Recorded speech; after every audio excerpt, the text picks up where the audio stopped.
The consumer is not a moron, she's your wife. Say that again. The consumer is not a moron, she's your wife. Unpack that a bit.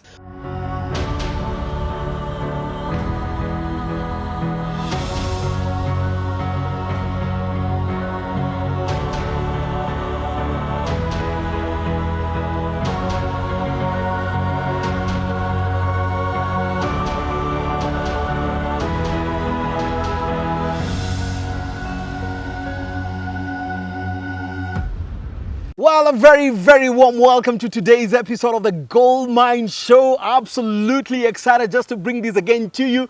Always a joy just to come to your place and bring this amazing conversation to you. Today's show, we want to celebrate some of the greatest uncelebrated heroes who do stuff, big stuff, behind the scenes. You hardly see them, you hardly hear them, my friend, but you interact with the works of their hands. And we've got one of those with us today. I'm sure one way or the other, you've interacted with his work, even though you did not know him. Please remember to follow us on the Goldmine Show on Facebook, on Instagram, as well as on YouTube. And without any further ado, I want to bring to us our guest, a man that I must say I'm extremely excited finally to get him meet, none other than Arnold Lakita. Yes. Good to have you on the show, man. All right. Yep. It's good to be here. Karibu. Sante. Karibu. But right. you know, like I just said, man, I think a lot of us have interacted with a lot of stuff you've done without even getting to know you. Mm-hmm. And finally, we get to meet you, man. Thank you. So let's go to it, man. Introduce to us Arnold, man, the artist and the many things. Let's see you. Okay. My name's Arnold. My friends call me Ani. Some call me Animal. AKA Stawamta. Right. I'm really big into art, into activism, as you'd call it, where you use art to convey specific or certain messages that people don't want to talk about or they don't know how to drop subtle hints about. Mm-hmm. I'm into reading and just generally having fun. I'm your kinda normal. By kinda normal, it's like, yeah, I'm ordinary, but not that ordinary. Yeah, sometimes I might be too much for some people. Right. So, yeah. And an interesting one. I mean, there are many conversations we don't want to have. And sometimes maybe because we don't even know how to introduce them and so on and so forth.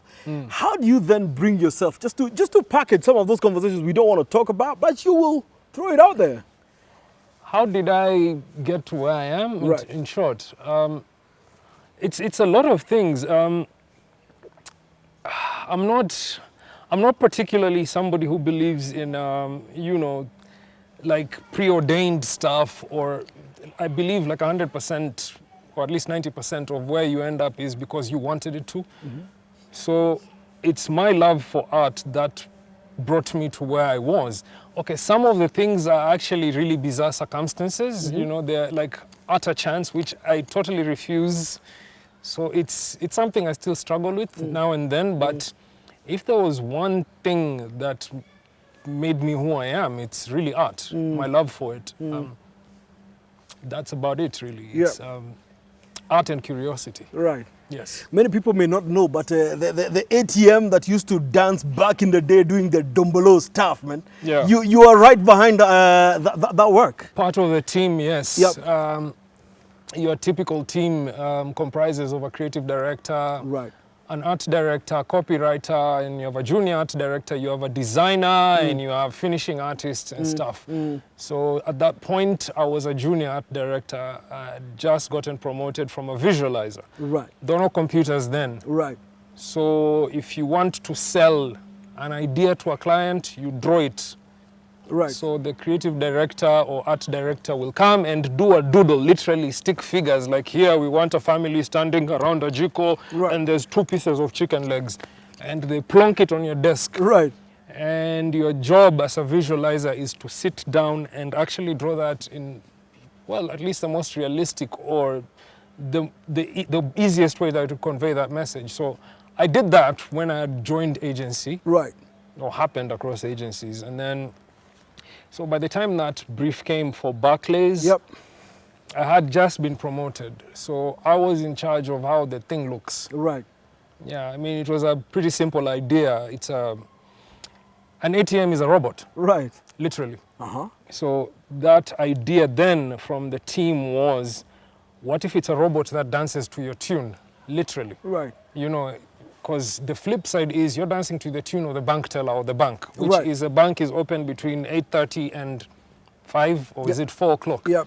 But this time round, Actually, at the time, I think it used to open 9 o'clock and it's closed by 3 p.m. by 3 p.m. Right. So that whole thing of inconveniences because of these time blocks set by those institutions Yep. have been scuppered because there is this new bank teller, which is a robot, Right. literally, because it's an automated machine. Correct. But it dances to your tune, Right. meaning that you can go and withdraw money at any given point. You didn't have a time challenge at all. There's no time challenge. Right. So the concept behind that really was just that. It's this thing that will do whatever you want at any specific time. So the concept, the execution was you have that ATM robot dancing to different tunes. If it's Lingala, if it's rock, if it's reggae. Right. So Lingala was obviously picked as a pilot because that's what people relate to the most. Right. You know, and it really, really worked very, very well. Oh, yeah. Oh, yeah. Very, in fact, probably too well, because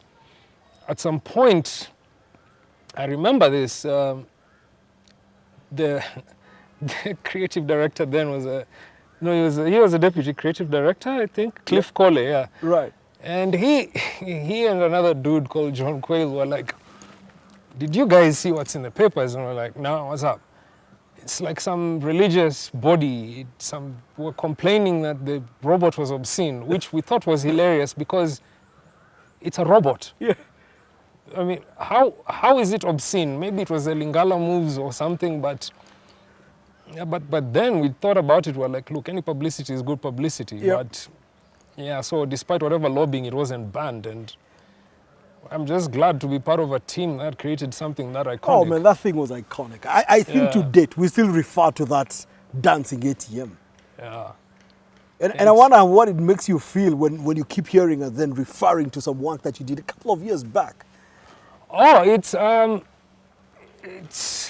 to be honest, I don't know, I'm speaking for myself, I don't know how other creatives feel, but as a creative, every time somebody mentions something that you had done in reverence, or some keep on going back to, yeah, I mean, it was all right, because you know the mistakes that you made in it, or when you relook at things and you're like, maybe it could have been better. Yep.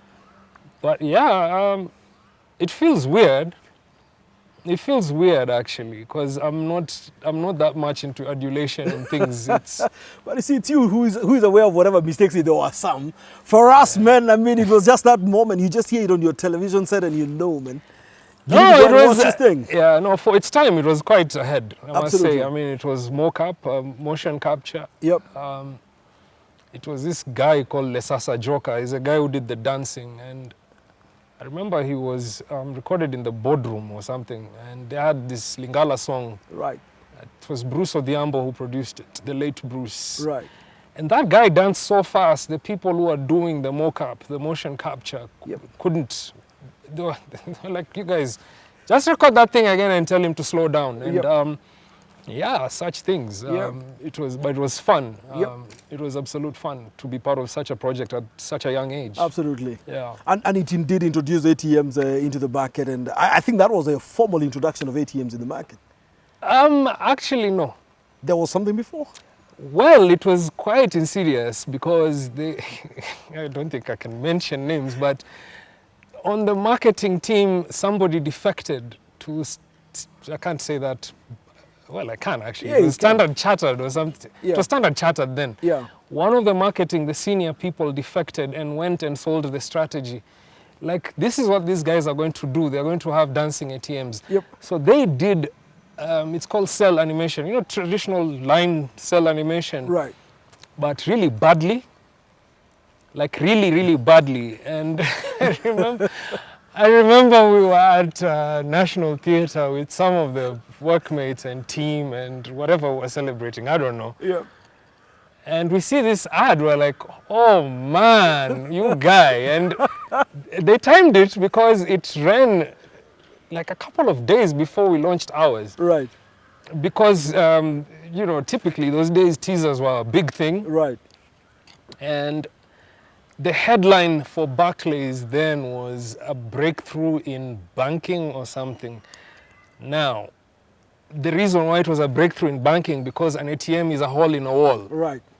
So we covered all where the ATM sites will be. Yep. You know, instead of coming soon, it was this red brick motif. Right. And then towards the launch, there's this drawing of these smashed bricks and there's a robot there.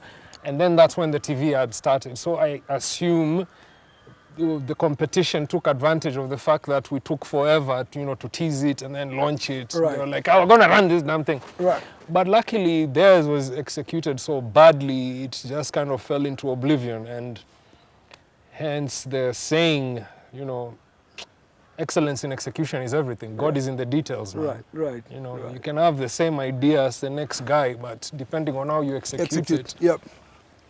Absolutely. Yeah. And tell me, Arnold, I mean, some of those are very, very impactful things, but I'm just curious. Arnold, the artist, at what point did you then define yourself really as an artist and decide that this is the path that I truly want to take up? I reckon it was probably because when I realized I wanted to do art was when I noticed it got me a lot of attention as a kid. You know, I'd do doodles in class. I mean, like I told you earlier, from kindergarten, and people would be like, oh, you did that, oh my God, or, you know. And even like reading news, those days, I guess every newspaper had the funnies or the cartoons. I'm quite ancient, so during my time, it was Lee Falk's Phantom, there was Garth, Modesty Blaze, was Andy Cap. Right. There was this obscure Tanzanian artist, I guess, Kazibure. Right. He had a character called Kazibure, and they were pretty good artists. And of course, the Ghanaian guy, the guy who did a Kohan, I think that was on Sunday Nation.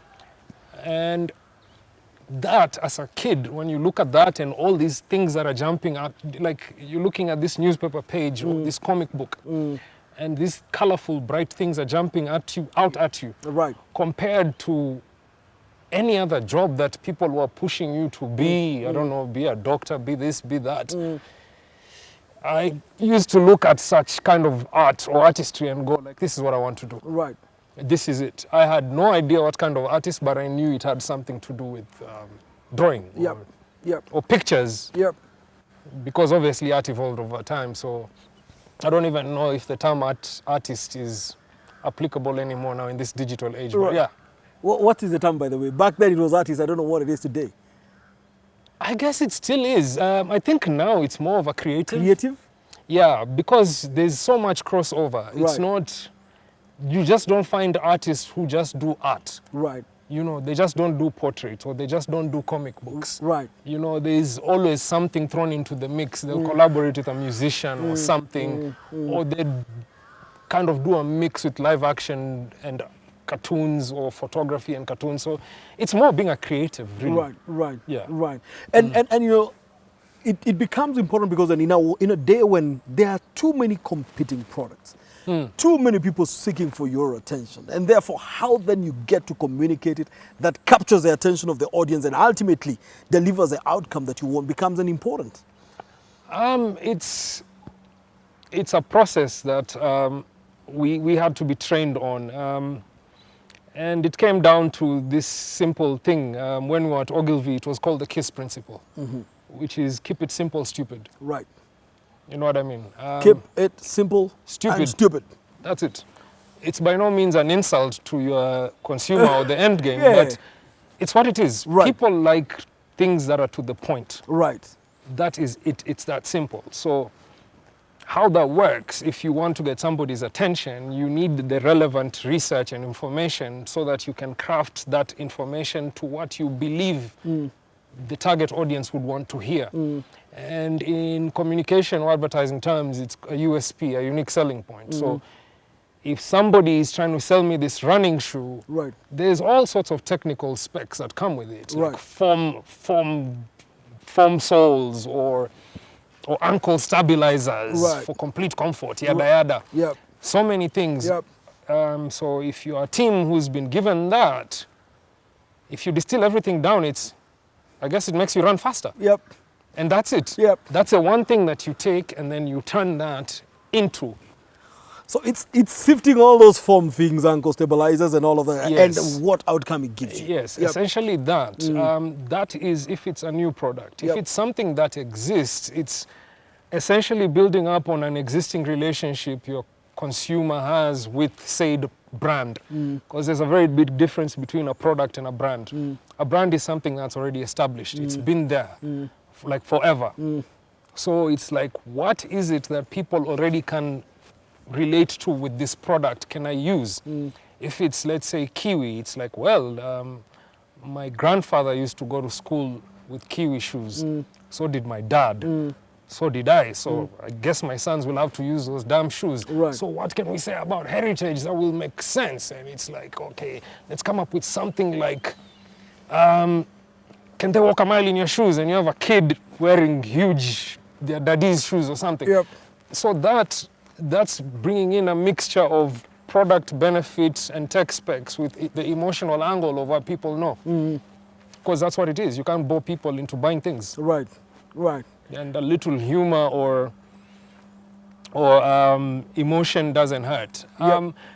It's a bit more complicated than that, of course, because modern communication obviously changed from what it was. Those days it was pretty complicated, like long copy ads and stuff. And then it became quite simple to Yep. a point of 900 shillings and then X, now 100, bam. Technically that still works, Yep. but if you have, like you said, 1,000,000 or 1,000 other competitors, Yep. I'm not gonna look at that. Yep. So what else can I add in there? So there's this thing in communication called scales of execution, where there are different things. You have this promise, like we talked about the shoes, helps you run faster. Right. So the first most obvious thing is normally a problem solution thing, which is if you're slow, buy these shoes, you'll run faster. Correct. Second most obvious is something called testimonials, where you get people who've used the shoes, Yep. and they sit there and they tell you, they speak to camera like we're doing and say, by the way, these shoes are the bomb. Right. Or you get this thing, it's called an endorsement, where you get famous people. Now, Right. people who run really fast, your Yep. Kipchoges and all of that, Yep. and they simply just endorse the shoe. Right. And you have things like experiential, which is a day in the life of somebody using the shoe. You Right. have product personification, where you turn that shoe into an anthropomorphic thing that speaks and talks, i.e. the Barclays robot. the robot, yes. That's product personification. Absolutely. You get. Yep. And yeah, so there are about 9 of them. Yep. So the right way to do it, I mean, I guess if you're starting out, or even, I guess systems are systems, you follow them if you want to be thorough, Yep. is you look at the idea that you have and then you look at the executional scales and see amongst those where does it work best. Right. And that's how you do it. Right. But I mean, figuring out whether it's going to be the personification, it's going to be endorsement. What guides that kind of a decisioning process? It's partly research and partly it's gut feel. Because the problem with research, I mean, research is pretty cool. And yes, you learn a lot of things from that, like, oh, okay, people don't like the color red in communication, or people don't like violence in communication, or whatever, or people like laughing. The thing about that is it's useful information. It's not confirmation that you have to do that. Right. So the thing is, it's not It's clear. more of a guide? It's a guide, yeah. Right. So if people say they don't want this, it doesn't necessarily mean that you avoid that. Right. You might actually decide to do the opposite and it works even better. Reverse psychology now. That's or reverse something. psychology Absolutely. things. So it's just a guide. Yeah. And within that, there's qualitative, which you get a small group, Yep. you know, and that's for really niche products and Right, stuff. You get right. a really small group of people and it's like, you get into detail. Why would you buy this thing? Why? I mean, isn't it a bit more expensive than that guy? That guy is cheaper and all. Yep. That's a bit more detailed. And then you have quantitative, which is like you research over 100,000 or 10,000 people. Right. And that is, it works, but sometimes it doesn't, because from the perspective of the people who go around asking questions, they want it to get over and done with as soon as possible. Yep. So they tend to prompt the respondents, Right. by asking leading questions. Yep. So more often than not, the results are skewed. Yep. So you might end up doing something that has been following research steps to the letter T, and it backfires horribly. Very horribly. Right. Right. So you still have to carry your intuition on it and Yes. and your guard on it. Oh yeah. Oh yeah. It's kind of like the typical tropes you'll ever hear about cats like fish, mice like cheese, or I don't know, girls like wearing pink. It's actually far from the truth. Yep. That's generalization. Yeah. It's a guide, but it's just generic. It's Right. probably not true at all. Right. So you just have to be careful about the information that you get. It's what you do with it. That's Absolutely. what matters. Yeah. Yeah. And I guess that's Yep. where your creative aspect comes in. Yeah. Yeah. And maybe it separates between who is a creative and who is not. Yeah, to that point, look, I've always believed that everyone's a creative. It's just that some people are either too closed in or inherently lazy to want to question or push boundaries. Like I said, one of the things that got me to where I am is curiosity. Yeah. I'd be curious to know why specific things have to be this way. Yeah. And you dig deep into that and you find out like, okay. But the thing is, being a creative is about that. It's about having that gut feel of, if I actually take this one little thing and change it. Yeah. The cliche that we used to use is taking the usual and making it unusual. Right. That was that. Yep. That's the idea of looking at things from very different perspectives. Yep. So it can actually be a very straightforward finding fact, or what's the word that they use again? Nuance, whatever it is. And you'll take that and be like, okay, this is a bit boring. I'm going to flip it or maybe portray it this way. Yep. I mean, a perfect example was, I think, the BMW power steering. Right. And they just had a close-up shot of a BMW steering and it had a hamster running on it. That was it.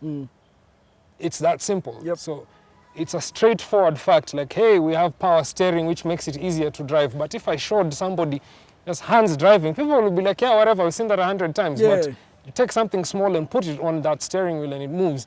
There you go. So that's the whole thing about creative intuition, or looking at things differently. Yeah. Making the usual unusual, so to speak. Yeah. Right. Yeah. But I think in the attempt of a lot of us just trying to communicate a message, we've seen some of them looking fairly cluttered, too just crowded in many different places. And I just wonder, how do they then begin, and what advice do you give in terms of just being able to transit this into probably stuff that sticks and ultimately communicates? Just avoid repetition, avoid redundancy. It's the simplest analogy I could find is, if I had a name badge written Arnold, Yep. I can't bother to come to you and say, hi, I'm Arnold, because I'm assuming you can't read. You can. I'm wearing a name badge. Right. So that's what used to clutter things before. Right. Repetition upon repetition, because the assumption was people are dumb. Like, I have to drum this into your head. And it actually has its roots in ancient, I'm saying ancient because I wasn't even in advertising then. Yep. But, when you're being trained in these fields, you are made to listen to what are considered to be the classic ads and stuff. And Yep. there was a lot of repetition because they believed if you kept on saying, Doom inaua wadudu mara moja, usisahau kununua Doom ukienda camping. Doom! I guess maybe simpler times made for simpler efforts, which is just repeat the product name a lot and its benefit a lot, people will get it. But what if I just used humor and made it so funny that I only have to run the ad a couple of times and people will get it? So avoid. But I just want to be sure, man, you take out the doom out of this No, it gets I just want to be sure it's a irritating. doom. It gets irritating. Right. Just avoid repetition. Yep. Avoid repetition, avoid thinking that the people you're selling to are dumb. But I've also had this theory that says, state even the obvious. Yes, state the obvious and just don't make assumptions because people aspire. Yeah. I remember when I was quite an intern, I just started out, and EABL, it was KBL then, they had this product called Ken Brew. And the way it was marketed was it's the brew for broke guys. They didn't say it explicitly, but you know, campus students, mtu wa mjengo, it didn't work. People outright rejected it because no one likes being told they're broke. Absolutely. Yeah. You're associating me with the status that I'm aspiring from. Should I be there? I'm aspiring. Exactly. Yeah. Exactly. Right. So the whole thing is, it's never black and white. Right. You have to be able to read in between the lines. You have to be able to convince people. Like I said, you can't bore people into buying stuff. Our motto then at Ogilvy was, a consumer is not a moron, she's your wife. Say that again. The consumer is not a moron, she's your wife. Unpack that a bit. No, it's essentially you can't make an assumption that your wife's pretty dim and it's like, no, this is what she's essentially gonna buy because this is the mindset that most wives are in and all of that. Right. Yeah, right. It's a very old-timey kind of chauvinistic analogy. Yep. But that was a thing. And I think to the most part, what works about that is you just stop at the consumer is not a moron. Right. That's it. People aren't stupid. Right. And lack of exposure does not mean that it's stupidity. Right. You just then have to find a way around it to simplify that message so that they can get it. Right. And that was it. And in terms of repetition and clutter, it works from a visual medium, from a motion picture medium to radio and all of that. Say what you have to say and get to the point. You know, it's like the classic analogy of if you're told you have 5 minutes to live, what most people say would be like, I'll call mom and say goodbye, I'd do this, I'd do that. The right answer would be, I'd ask the right question. Then I'd find out why I've been given 5 minutes to live. Right. That's what it's about. Yeah. You know. Per adventure, we can change the 5 minutes. Yes, if you ask the right question, it might be prolonged because at the time that person is explaining to you why you have 5 minutes, you can stretch that as long as you want. Well, we hardly think about it that way, man. That's I mean, the you're whole like, point. man, I want to just call my family. Yeah, that's just the whole remind them I point. loved you. That's the whole point. Yeah, So, yeah. But we've also seen advertising and communication then moving to almost what I would call simple, straight, not looking complicated, yet fairly complicated in, or rather deep in its interpretation and meaning and communication. Walk us through that, a bit of that transition that we continue to see.